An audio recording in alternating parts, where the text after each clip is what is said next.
விஜய்னா தளபதியா? தளபதி. விஜய் ஏன் பிடிக்கும் உங்களுக்கு? எல்லாருக்குமே உதவி செய்வாரு. யாருன்னா ஏழைப்பட்டவங்களுக்கு இந்த மாதிரி வீடு வசதி எல்லாம் ரெடி பண்ணி தருவாரு. விஜய் பண்ண படத்துல உனக்கு எந்த படம் ரொம்ப பிடிக்கும்?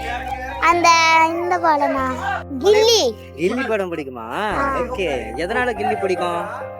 ஏன்னா அது வந்து அப்படிலாம் எனக்கு பிடிக்கும், அதனால அவரும் விளையாடுறாரு. அதுல விஜய் அழகா இருந்தாரா? அழகா இருந்தாரா? உனக்கு மட்டும் தான் பிடிக்குமா? உங்க வீட்ல இருக்க எல்லாருக்குமே பிடிக்கும்? எல்லாருக்குமே பிடிக்கும். ஏன் அதான் இந்த அளவுக்கு பிடிச்சிருக்கு விஜய்? அவர் என்னோட ஃபேவரட். ஓகே, அதனால உனக்கு விஜய் பிடிக்குமா? ஆமா. இந்த வீடியோவை விஜய் சார் பார்த்தாரு அப்படின்னா அவர்கிட்ட ஏதாச்சும் ஒண்ணு கேட்கணும் அப்படின்னா என்ன கேட்ப விஜய் சார் கிட்ட? என்ன கேக்குறதா? என்ன கேக்குறது தெரியல, அதான் கேட்பேன். தெரியலன்னு தான் சொல்லுவேன். எதுவுமே கேட்க மாட்டியா அவர்கிட்ட? எதுவுமே வேணாமா? அவரை பார்த்தா போதுமா?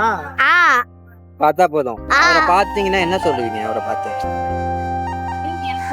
இப்ப விஜய் சார் இங்க உங்க கூட இருக்காங்க, என்ன பார்த்து கேட்பீங்க? முதல் வணக்கம்னுவா. உங்க பேர் ஒரிஜினல் பேரு நான் கேட்பேன். பாப்பா பேரு நான் கேட்பேன். பாப்பா பேரு அவ்வளவுதான்.